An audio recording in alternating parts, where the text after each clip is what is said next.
Okay, so on to the next track in Sammy's Rockstar Roundup series, which has been absolutely fantastic so far. There hasn't been a track that I haven't liked yet in this series, which is quite impressive. But usually, I mean, Sammy does have a high standard, and he always sets a high bar.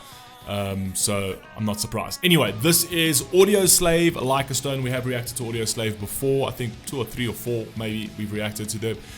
Very, very good. Like a Stone, never reacted to this one. Let's see what we've got over here. For those of you who are interested in the custom series product, I'm leaving the link down in the pinned comment. Let's rock and roll. Let's see what we got.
Why does this melody sound so familiar though?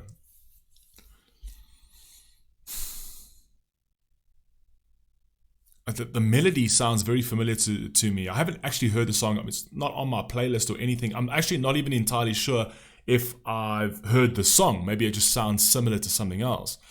But it's something in my brain is telling me I've heard this melody somewhere.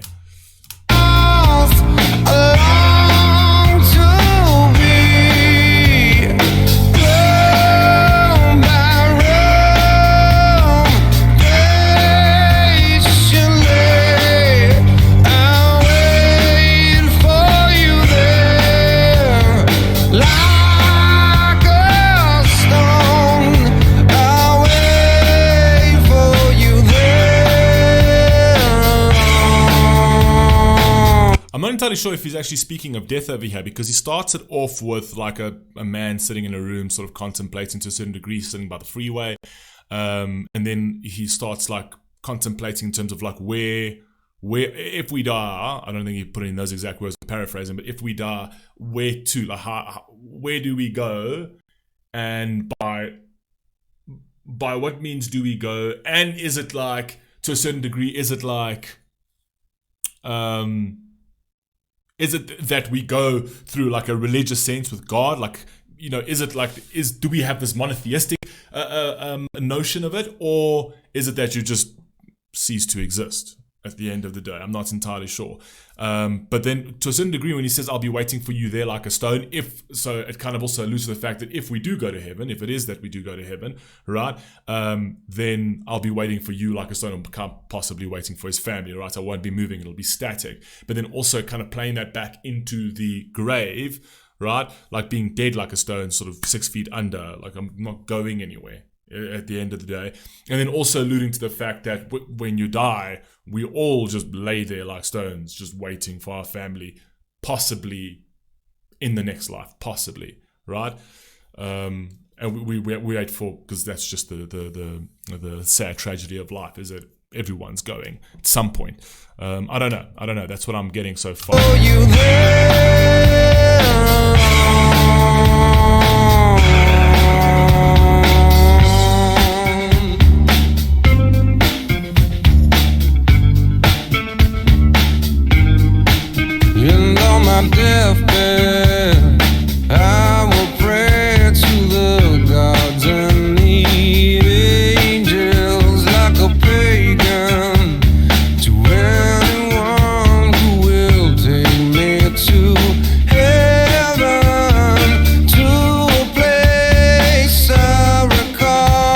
Tell me that everybody, and I spoke about this in the Alter Bridge reaction, but you can't possibly tell me that that anybody, atheist or not,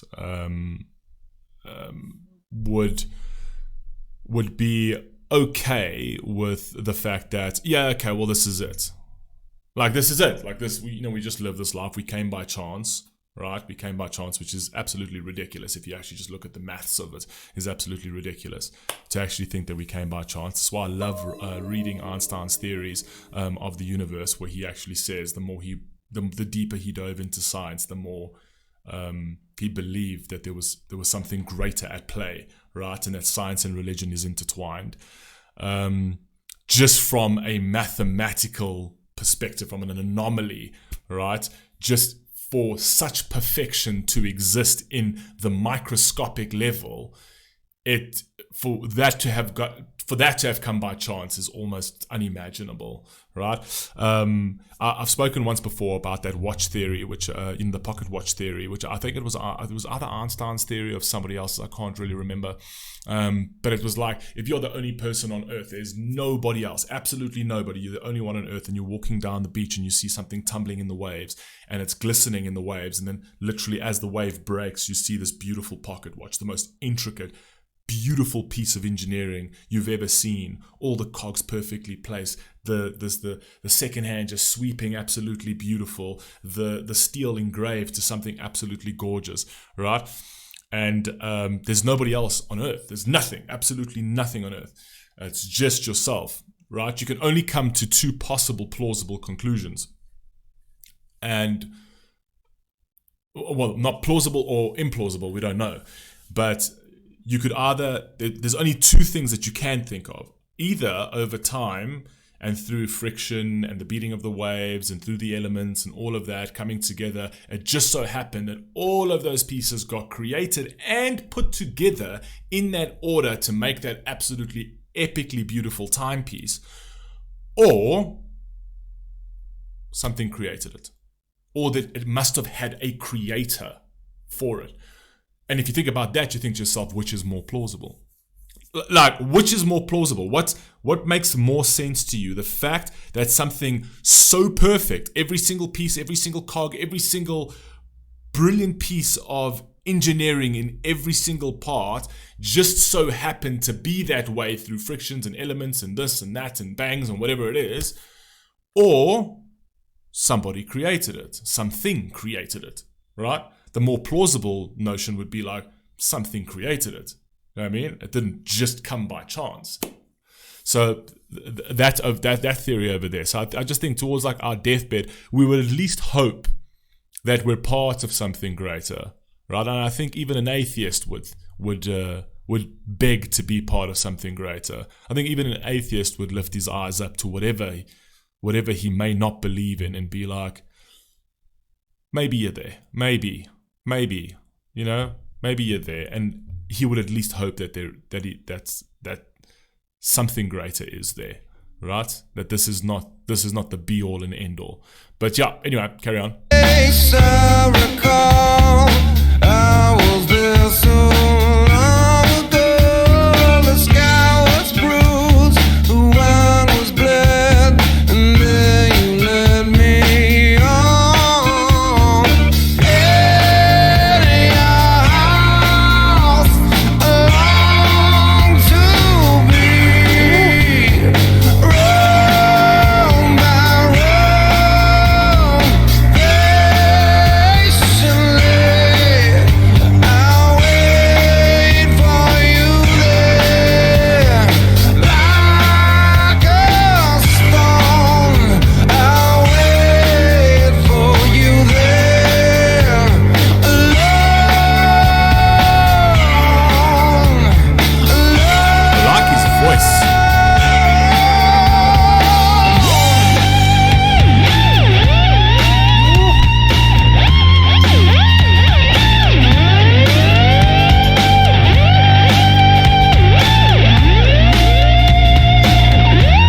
Theremin, that's what it sounds like, even though it's an electric guitar. There was another reaction that it was something similar to this kind of sound. I was thinking about the instrument over there, and it sounds like a theremin. I don't know if you guys ever know, if you know that instrumentation at all, but it's actually, you can literally play it in midair. It plays with different frequencies, called a theremin. Oh my God, Took me like, I don't know, only like 2 weeks to figure that one out.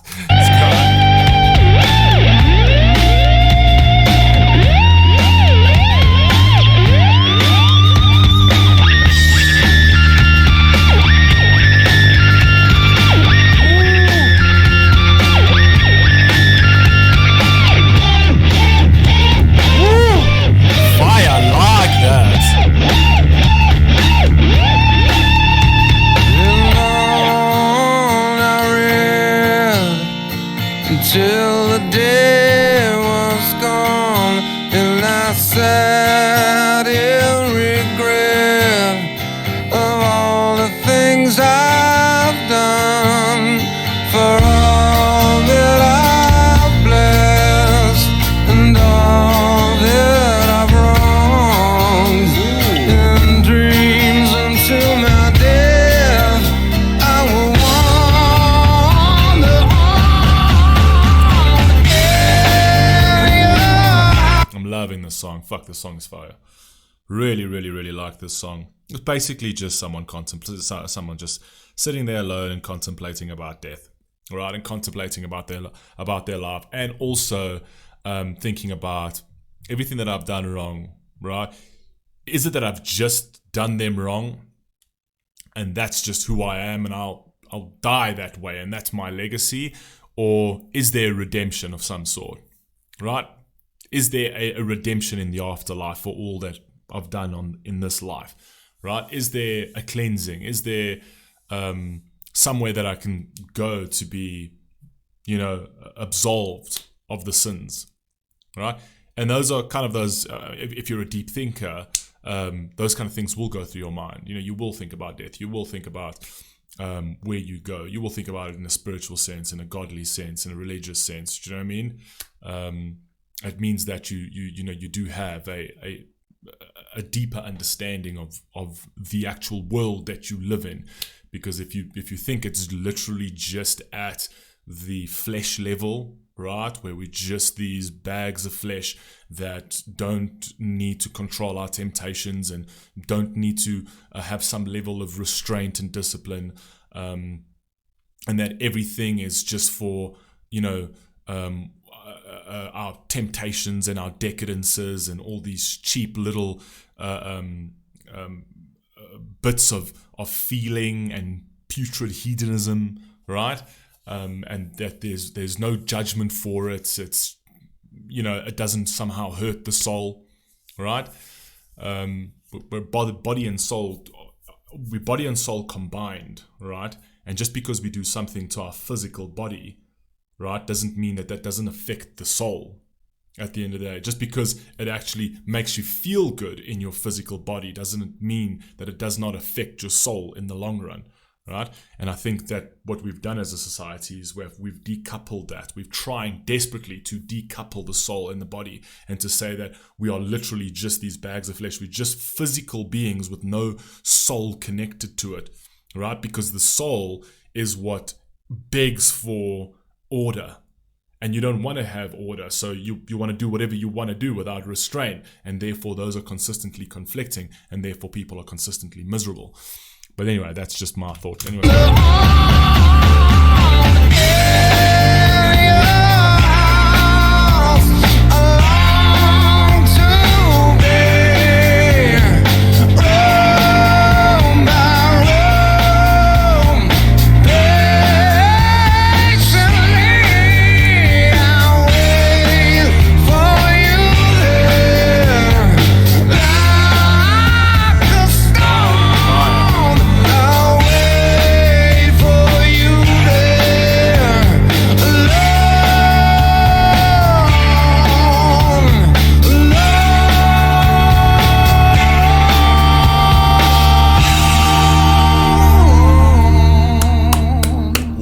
Track, man. Fuck.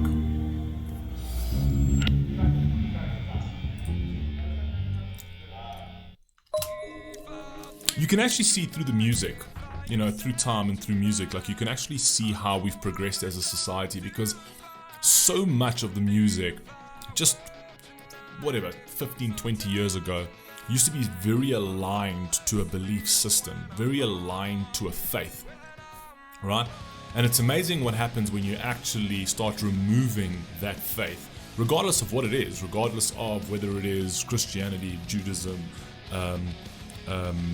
Hindu, or Hindu's more spiritual, but Muslim faith, the Muslim faith and all that. If you start decoupling, the Muslim faith is actually pretty strong. Christianity is at real risk. The Jewish faith is pretty strong. The Muslim faith is pretty strong. Christianity, for some odd reason, is just giving in to just ideals that they don't believe in. At the end of the day, I mean, the thing is that either if you want to be part of the Christian religion, you stick to the rules of the Christian. You stick to that book. You don't have to be. You're not forced to be part of that.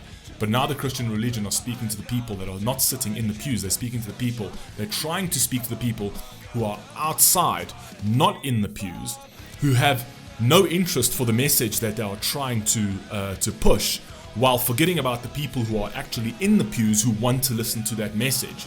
Do you know what I mean? So Christianity is unfortunately in great peril. That's what I feel, right? And they're giving into very secular ideologies purely to try and get people into the camp for some odd reason. I'm not entirely sure why.